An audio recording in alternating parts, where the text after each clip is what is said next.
Kit. Everybody wants to sit with Kit. Sit with Kit. Sit with Kit. Everybody wants to sit with Kit. Yeah. Here comes a local legend, a rock star, and I say that I talk to rock stars, gods, and heroes. I don't know where this guy falls in the category. Mr. Lopez, sit down. Are we going right at it? Oh, okay. We're just going to go right at this. This is Sit with Kit, and I'm sitting here, and a guy named Rick Lopez walks up, and I'm going to let him introduce himself to everybody out there in podcast, YouTube land. Hello, sir. Well, hey, Kit. My name is Rick Lopez. I'm the general manager of Florida Keys Media. As I have 8 radio stations here in the Florida Keys. I'm the Marconi Award-winning voice of the Conchs, and been friends with Kit for over 30 plus years. Oh, hey, yeah. When did you first meet me? I met you first in 1992. Nice. I had come back from New York City. It was just me and my young son at the time, and wanted to come home after being married up there, and the wife left us, and so me and Tony came back to be with family. And that year in 92, I was wanting to continue my life in the sports business and all that, and got hired to be part of the sports talk show that Rick's was putting on at the old Channel 5 days. Yes. Double Raff Don and Duke Donovan, right, and Vinny was like the producer. And so I started on the show in 92, and then I got hired here at Rick's, and then met you, and we've been friends ever since. That was a few weeks back. Yeah, that was. I yeah. actually forgotten about that story. Yeah. So since '92, you've gone on to become the voice of the Key West Conchs. Yeah. Baseball. Football, yeah, all of it. The whole 9 yards. And you run all 8 of the stations. That is, yeah. Making this little YouTube episode seem kind of large. Well, I am a big personality, Kit.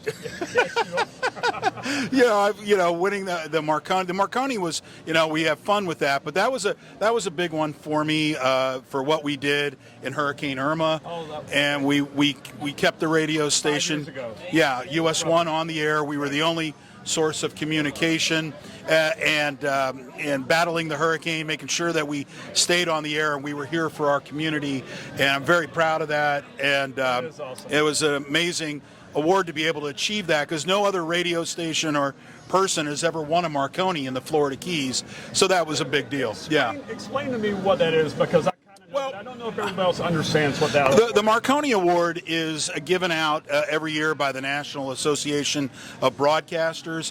The best way to put it, it's like an Academy Award, winning the Academy Award or winning an Emmy, because they break it down into market sizes: major market, medium market, small market, and they pick a station in each every year that amplifies all the good things about radio and what it does in the community. And we were fortunate to win it back in 2018. That's fantastic. Yeah, so that was a big one for me. So just switch gears a little bit. Yeah. When did you first move to Key West? I first moved here in 1984. My dad was in the military, and I moved here my senior year of high school. Wow. And I still joke with my parents to this day is, what took us so long to get here? I can only imagine if I had 2 years of high school at Key West back in those days. But were you sports then? Oh, yeah. I played all 3, football, basketball, and baseball. I didn't know if I wanted to. I always thought I was a I always thought I was a better baseball player than I really was. But I did find that I could get paid by talking about baseball. So when my playing days ended, I went into broadcasting and had a lot of fun. It probably hurts less. Hurts less, and I don't lose sleep at night if I go 0 for 4 or I hit it to a double play. Now I know this story a little bit, but can we talk about your dad for 1 minute? Sure. Let's talk about your dad. Yeah. What was your dad's rank in the military? My dad started as a private and retired as a major. That's pretty major. Yeah, 33 years in the Marine Corps. Can we tell one story about him? Which one? Can you tell the story about a little country called Grenada? Oh, yeah. I love love this story. It's a great story, and and I don't know why he doesn't talk more about it, because it's one of my favorite stories. My dad, who was a lifer in the Marine Corps, as where we were talking, and that's how we got here, and thankfully we did finally come to Key West, and we stayed here. In Vietnam, he was in Vietnam for 2 years. He was one of only 68 guys that got a battlefield commission in Vietnam, and they made him an officer there.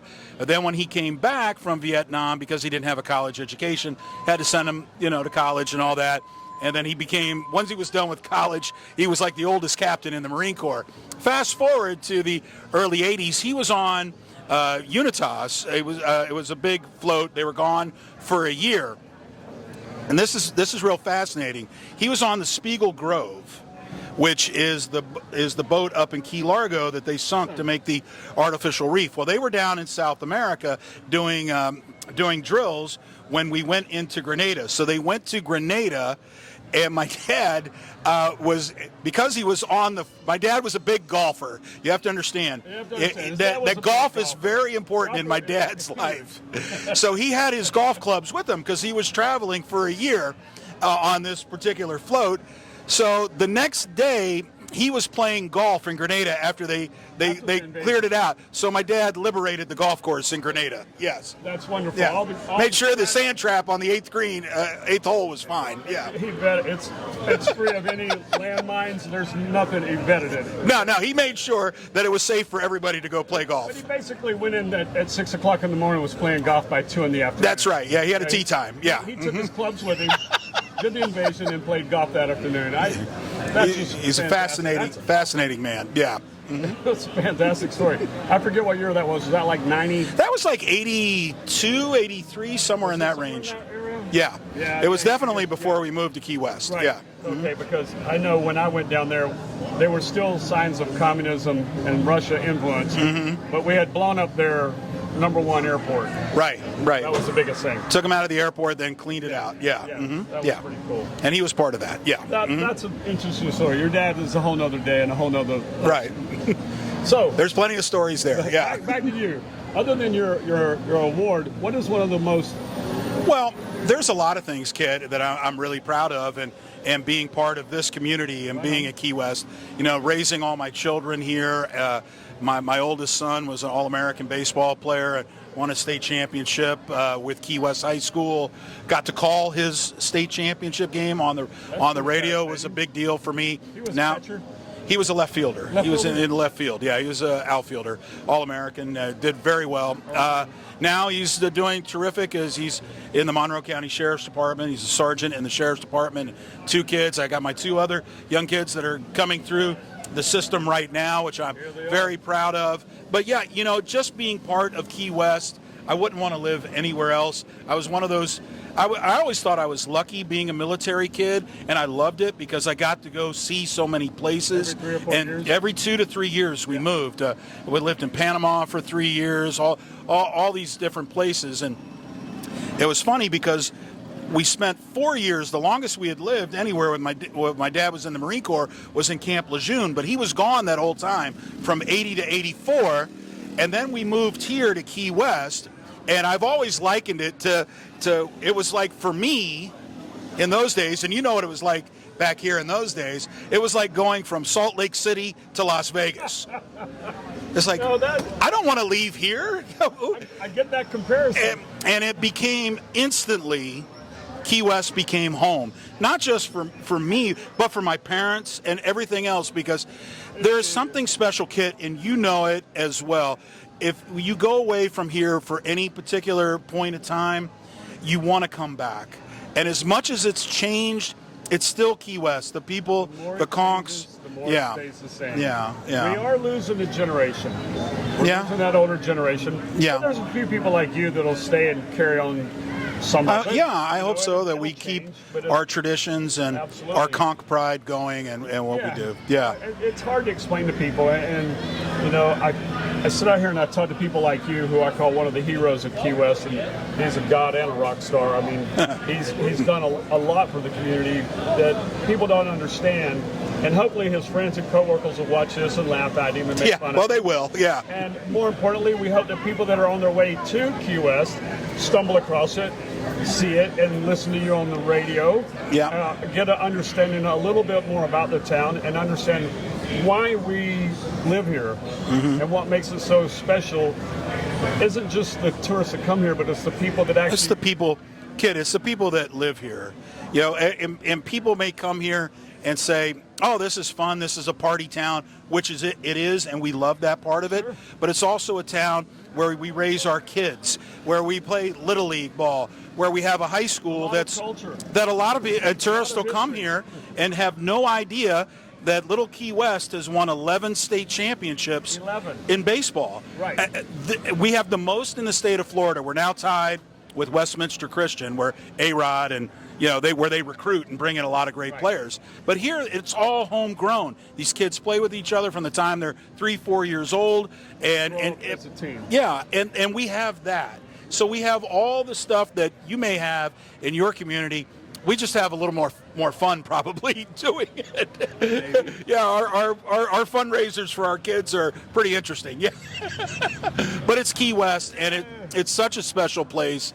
And I love this whole sit with Kid idea. And if I could just say a little something about you real quick, and I did mention that. Not much. So go ahead. Well, we've known each other for a long time, and one of the things that when you come here and you come and get your pizza and all that here at Angelina's, know that this man, and when you come in, the staff would always amaze me that your guys have stayed with you and had whole careers here. And that says a lot about who you are and how you treat your employees, that you have the same guys that are here still from 1992 that are still with you, Kit. And the service and everything you do. Rick, but the guy behind the counter started December of '89. Right. Yeah. Here right now. But what is that? John Dioria. Right. And he was a neighbor of mine over on Truman Annex. Yeah. We were neighbors. Right. Back when we were kids. Yeah. Mm-hmm. Yeah. We grew up over there. Right. Exactly. I see Johnny on the show. Yeah. We just talked about Johnny on the show. I got people walking out going, when is Johnny going to be on the show? Right. But Johnny's on the show every day. There's my other brother, Daryl, just coming in harassing me.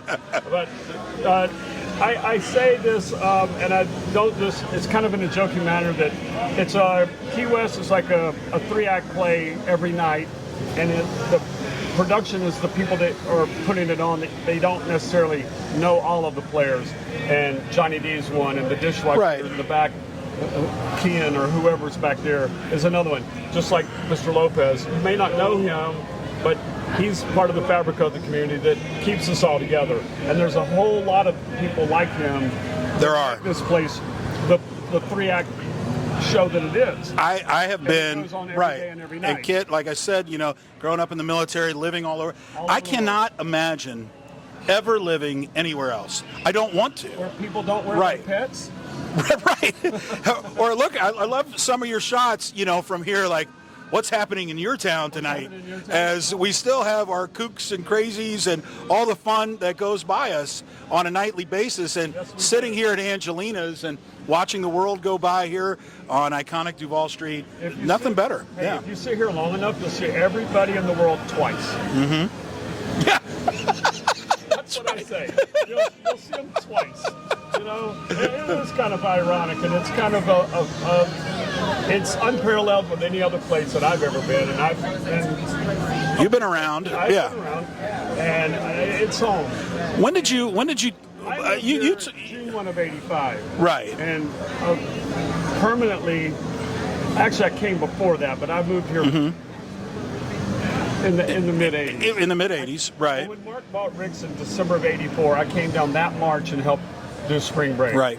And remember, at that time, it was only Rick's. The Rick's side, where the downstairs and the upstairs, right, that's all the patio hadn't, the deck on top was not even in thought of back then. 87 maybe? I think that was built in 87. Yeah. That was an Alice Milan property, and that got acquired by Mark, and it's become the behemoth that it is. And amazing place, yeah. 15 bars, and it's just, I'll just say this about my place, because no one knows the name of it, which is part of the whole idea of of trying to get out here and promote it a little bit. Right. Say it's the place that everyone goes and no one knows. But at 2 o'clock, they know me. They know you. Hey, Pizza Man! And that's fine. I have one of my best buddies who lives in New York. His name's Ron Greer, and every time he comes, he has to come get the Hawaiian pizza here. It's like his favorite thing in the world, and we have to come here first. But that's just part of it. It's part of that whole experience when you're downtown having a good time and getting a slice of pizza here at Angelina's. So to digress back to your earlier conversation about some of my employees, I tell most of these guys when they start on with me, I say, look, if you stay here for a year, you'll see some of the same people at the same time. You'll see some people 2 or 3 times a year. There's people now that have been coming in 10 years that are looking. They're like, if Kyle's not there, I don't know what's going on. You know, or I expect to see Johnny and I expect to see Andre. I mean, if they don't see him, they get mad at me, and I'm like, well, they have a night off. Right. I mean, sometimes they have a night off. Well, they got to have a night off, right? But that's the amazing. I said it before.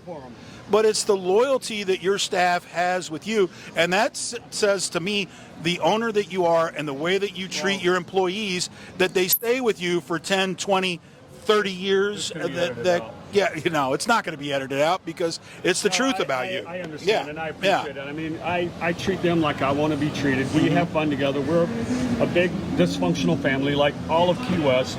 You know, we love each other, we hate each other, we scrap, we take care of each other. And it's also amazing when it's just like crazy times, New Year's, Fantasy Fest, whatever, and the way those guys work back there and expedite the food is pretty remarkable. That's an insane asylum back there. It's a dance. Yeah. We call it doing the dance. Right. And it happens every night from about 11 to 2 in the morning. Every night. Right. Right. Arthur Murray, eat your heart out because these boys can dance. They can. So it's just a rite of passage when you come here to have some pizza at Angelina's. Sure. I never get tired of, hey, there's another puppy. We're doing a puppy count tonight. I think that's like 6. 6 already? Yeah. 6 already tonight. So, Rick, anything else you want to tell us? What's going on? What's new with you? Well, just getting ready to wrap up this year. Thank God 2022 was much better for us in my business as we're coming out of the pandemic and getting better here in Key West. We were lucky down here because we opened up quicker and we had what was called the COVID boom for us, where just everybody in the world came here, where it wasn't so much that effect for me in the radio business, Kit, because people were so busy. They didn't have enough employees, and they just didn't want to advertise because it was just too crazy. But we're seeing everybody, our old advertiser, coming back, and really excited about 2023 coming up and the year ahead. What do you see on the horizon? I just think it just gets better and better for us. I always have that feeling about Key West. It always gets better and better for us in Key West, and that's the way I look at it. Yeah, I'm with you on that. I'm always optimistic that it's going to be better tomorrow. Yes. And I enjoyed today. Love today. Can't wait for tomorrow. It's going to be just as good. Yeah, it's exactly. Going to be great. Yeah. I know we could spend another hour talking to you, but I know you have obligations because we're getting a pizza. Going to enjoy Angelina's pizza here tonight. That's great because here's my last question, and I'm going to ask you, Rick, if you were a pizza, what kind of pizza would you be? Oh, it would be. I'd be a little pepperoni and sausage. Pepperoni and sausage. Yeah, just a little spicy and hearty. Well, thank you, sir. I appreciate your time. Yeah, you're welcome, Kit, and thanks for inviting me. And getting a pizza and sitting down and talking to me. I love Sit with Kit, and I love you, man. You are an amazing guy, and I'd do anything for you anytime. Yeah. Absolutely fantastic. I love him. Sit with Kit. Everybody wants to sit with Kit. I said sit with Kit. Sit with Kit. Everybody wants to sit with Kit. Sit with Kit, starring the Earl of Pizza himself, the #1 pizza shop show on the internet. Prove me wrong. Join Kit and his celebrity guests from Angelina's Pizzeria on Duval Street in Key West, where the fun never stops. Sit back, relax, and laugh. You never know who's going to show up for Sit with Kit.